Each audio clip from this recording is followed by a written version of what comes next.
Le jeune homme se réveille naturellement tous les jours, mais le jour de paix, il parvient toujours à empocher beaucoup d'argent, ce qui rend tous ses compagnons fous de jalousie. Cependant, derrière chaque centime qu'il gagne, il y a une victime. Il s'appelle Nick, vit en Côte d'Ivoire en Afrique, et son travail quotidien consiste à s'entasser dans un appartement en location pour s'adonner à l'arnaque sur internet avec des dizaines d'autres jeunes. L'industrie locale de l'arnaque est très mature, et a même une certaine touche de superstition. D'abord, les escrocs dépensent un peu d'argent via des amis sur le dark web pour acheter des photos et vidéos intimes de belles femmes blanches, puis ils trouvent un doyen local pour faire des sacrifices et des prières, achetant à prix d'or des talismans bénis, pensant que c'est le seul moyen d'attraper de gros pigeons, et de ne pas se faire arrêter par la police. Nick s'est serré la ceinture pour réunir l'argent nécessaire à l'achat d'un mouton à offrir au doyen, implorant une amulette, fermement convaincu qu'avec la bénédiction de cette chose, son parcours d'escroc se déroulerait absolument sans accroc. Une fois toute cette procédure terminée, Nick s'est choisi un doux pseudonyme en ligne, Amandine, et a modifié son profil pour indiquer qu'il avait 20 ans. Parmi d'innombrables demandes d'amis, il a ciblé avec précision un homme en ligne tard dans la nuit dont le profil indiquait un statut d'homme marié. Nick est vraiment né pour ce métier, en quelques brèves phrases de salutation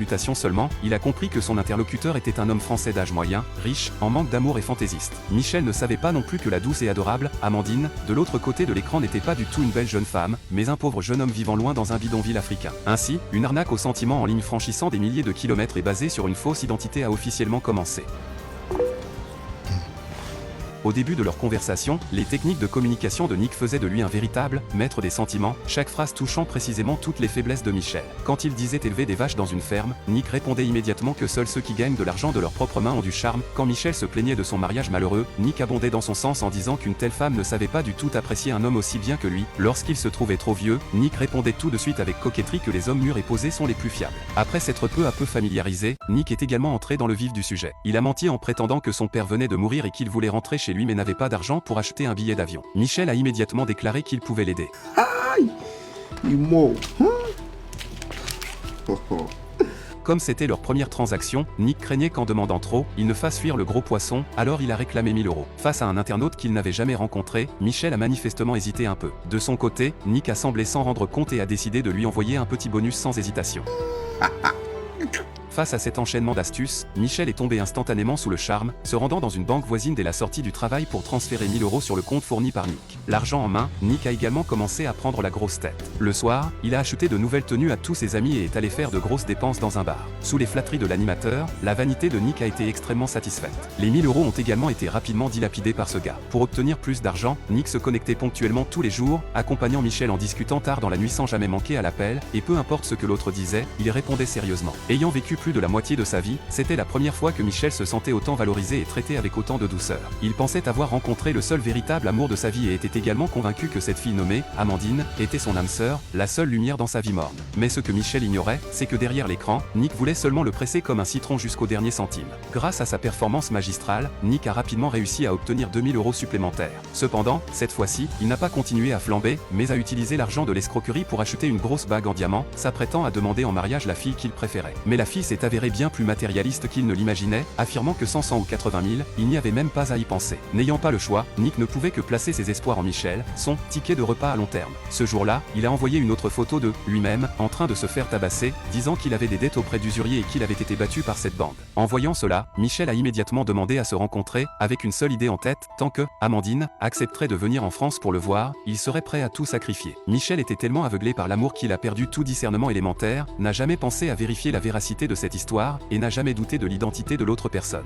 S'ils étaient restés de part et d'autre du câble internet, Michel n'aurait peut-être jamais découvert la vérité. Mais le destin est parfois d'une ironie incroyable. Une fois, sur le chemin pour aller faire des courses avec sa femme, il a croisé par hasard la véritable Amandine, en personne. La voiture qu'elle a arrêtée était précisément celle que Michel conduisait. Comme sa femme était également dans la voiture, Michel n'a pas osé la prendre et n'a eu d'autre choix que d'écraser l'accélérateur pour fuir les lieux. Cependant, l'apparition des Amandine l'a tout de même rendu extrêmement excité, il a pensé que c'était le destin arrangé par le ciel, que sa chérie Amandine était vraiment venue et était même apparue devant lui. De retour chez lui, Michel n'a pas osé perdre une seconde et a immédiatement contacté sa déesse sur l'ordinateur, lui expliquant que sa femme était à ses côtés tout à l'heure, c'est pourquoi il n'avait pas eu d'autre choix que de partir en voiture, tout en espérant que Amandine ne soit pas en colère. En lisant le contenu de la boîte de dialogue, Nick ne savait pas du tout comment répondre, et ses compagnons pensaient aussi que Michel était devenu fou à force de désirer une femme et que son cerveau devait avoir grillé. Mais Nick ne s'en souciait pas plus que ça, il a sauté sur l'occasion pour répondre, c'est exact, c'était bien moi. Michel était fou de joie et s'est empressé de demander demander à la rencontrer. Mais Nick a dit que ce n'était pas encore le moment, car il devait d'abord s'occuper de cette bande d'usuriers. En voyant cela, Michel a immédiatement déclaré « Rassure-toi, je vais certainement t'aider ». Après avoir prononcé cette phrase, Michel a immédiatement pris sa voiture pour se rendre à un endroit. Il s'avère que ce jour-là, après avoir accompagné sa femme à la maison, il l'avait suivi tout du long et avait découvert l'emplacement de sa déesse. Il voulait donc lui demander en personne combien d'argent sa chérie Amandine devait au juste. Mais très vite, il a vu une scène qui l'a rempli de rage et lui a brisé le cœur. Sa déesse était en train de se disputer avec une femme d'âge moyen, et cette dernière a même violemment giflé Amandine.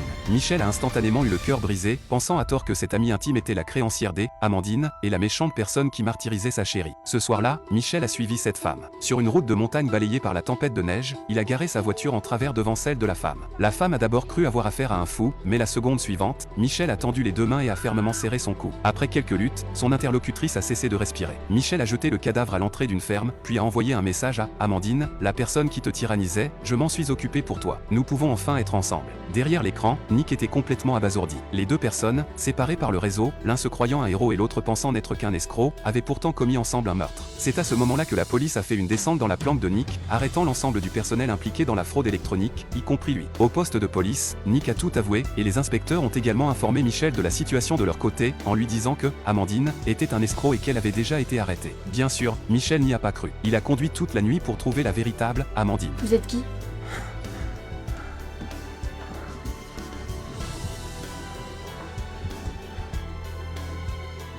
Il y a le type que j'ai eu au téléphone tout à l'heure. C'était pas un policier, c'était une blague. De quoi vous parlez? Je comprends rien. Amandine. Je comprends rien. Est-ce que t'es belle? Lâchez-moi, je ne connais pas! On va partir tous les deux. On va partir tous les deux. Casse-toi! Fils de pute, dégage! Je veux pas te voir! Autant Michel était excité à son arrivée, autant il était misérable à son retour. Il a compris, il a tout compris. Amandine n'avait jamais existé, la personne qui lui disait des mots doux n'était absolument pas la femme qu'il croyait. Le pire, c'est qu'il avait même tué une personne innocente pour quelqu'un qui n'existait pas. Il n'a pas pu tolérer une telle fin, alors il a pris toutes ses économies dans la nuit, s'apprêtant à partir en Côte d'Ivoire pour chercher Nick et se venger.